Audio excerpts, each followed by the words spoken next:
Hey guys, how's it going? It is your boy, Manga Man Drew, and I'm here to cover the spoilers for My Hero Academia Manga Chapter 361. And by the time that I am recording this, unfortunately, the translations are not out for this chapter, so I cannot give you a play-by-play on the summaries for this chapter. But I will still cover the spoilers because I think that I can give a good explanation for what's going on in this chapter based off the entire chapter pretty much being out on the internet, so I can just go through and give my thoughts on what I think is happening and see whether or not what I am saying or what I think is actually happening becomes more accurate when the translations and the proper chapter comes out, or at least when the fan translations come out. So let's dive right into these spoilers to see what is going on, because it's something very interesting, I will tell you this. So let's start off with what we get, which is the first page, which is something that I kind of predicted in my last video, and you're going to see why that is, because the first page is just Tenko surrounded by hands. Yes, I specifically bring up Tenko because we do see a younger version of him, and we see that when it comes to Mirio, as we get the next page, we see that Shigaraki has an outburst. We don't necessarily know what he is saying, but the implication is that he is saying that he does have friends. He may make mention to the fact that he views the League as his friends. He may make mention to the fact that he cares about the League. He cares about Spinner. He cared about Twice, that one of his friends died. We may get that revealed in this chapter and get the reveal that he does truly view the League as his friends, and that is something that I brought up in one of my previous videos. That pretty much when it comes to Shigaraki, that we didn't really get concrete evidence that he really did care about the League or viewed them as friends or family, but nothing more than just allies or comrades, and that this chapter may show and solidify that he does view them as friends, but more importantly, it shows that Tenko, which is the original CHIMERA, still resides inside of All for One and this new Shigaraki, which gives more credence to the idea that Deku will be able to rescue him and save him. And that what is interesting about this is that apparently Mirio Lumillion is very shocked by this response. It's like, you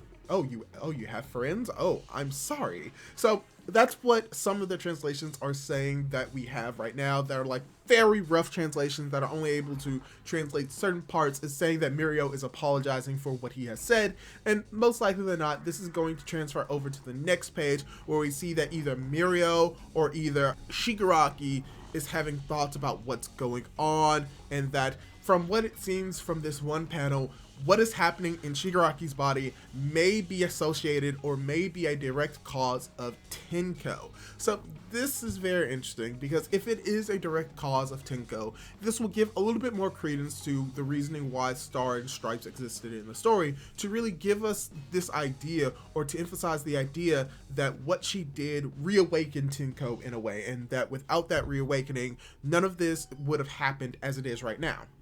So yeah, as I was saying, I think this is very interesting to what's going on in this chapter and what's going on with Tenko, and that potentially Tenko will be able to play a part in this war and is actually going to be the weakness associated most likely with his right hand. So yeah, with the next page, we do get a little bit more with Tenko, or more specifically from what I'm getting from the next page, we're getting Tenko beginning to be regressed or being brought back into the folds of the hands, that he seems to be restricted most likely by All for One, trying to repress this inner child inside of Shigaraki, and that this is eventually leading to Shigaraki kind of returning back to his All for One Shigaraki persona as he begins to go after Bakugou once again. And as this is all happening, you just have Mirio trying to do his best to try and prevent Bakugou from,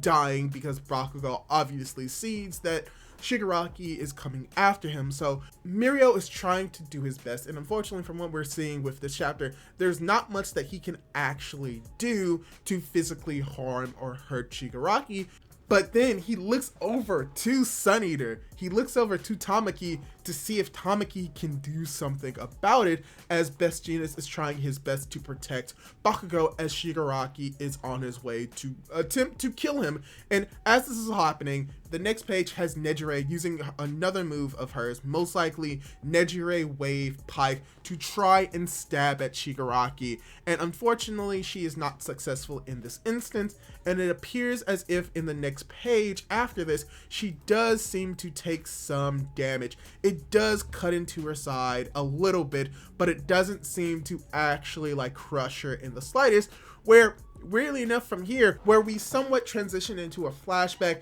that kind of covers Nejire's like backstory, or at the very least how she as well as Mirio and Tamaki met. And what is very interesting about this is that Tamaki is the one that actually approaches her, and that in this moment she seems to have this more introverted personality where she's unwilling or not really as willing to talk to people, which is very interesting because the Nejire that we know and that we enjoy is very bubbly and enjoys interacting with people. And the fact that Tamaki, the shy one in their group, is the one that decides to make like initial contact with her is interesting, and it shows that he is a little bit more assertive than we think, and that at one moment in Nejire's life, she was a little bit more reserved. So this is very cool to see this in action, and I didn't think that she really necessarily needed this backstory, but the fact that we're getting it just adds that little bit more depth to her that many people have been asking for,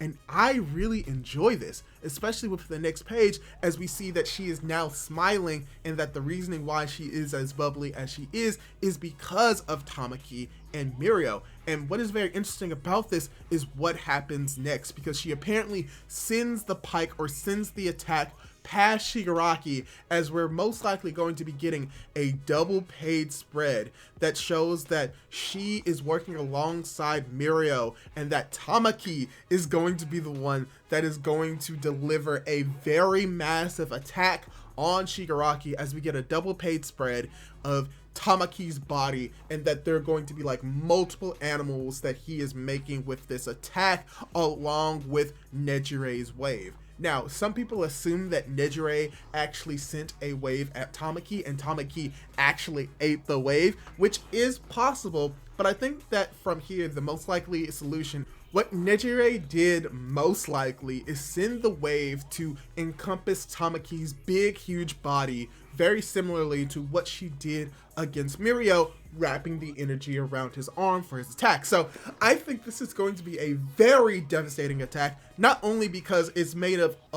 of a whole bunch of different animals, and I think that when I saw like a rough translation for this, that there are different bugs, different animals, there's a zebra in there somewhere. That's very interesting. So it shows that Tamaki did prepare for this battle very well by consuming a lot of different things, and now he's about to go full chimera is my thought process on this, and that this is going to be something that's probably going to do some damage to Shigaraki, or at the very least be a way of protecting Bakugou and Jeanist for the time being. So this is very interesting, and it shows that we are going to be focusing on this fight a lot longer than I thought we were, and I'm actually excited for it. Like I said, unfortunately we do not have a summary for it, but I find this way of covering the spoilers to be just as enjoyable as just reading the summary and showing off the panels, because it gets to give me this speculative nature to actually hone my analysis skills of the spoilers and to see whether or not I got some things right or got some things wrong. So yeah, this is pretty much all I have to say about the spoilers for right now. What did you think? Do you think that this is going to be an enjoyable chapter focusing on Tamaki and the big three going up against Shigaraki? Or are you just ready for us to get back to the other action and see what's going on with Deku? Leave your thoughts down in the comments down below. Leave a like on the video if you liked it. And don't forget to subscribe to my YouTube channel for more content like this. Do all that cool jazz. And hopefully I'll be able to catch you in my next video. Goodbye.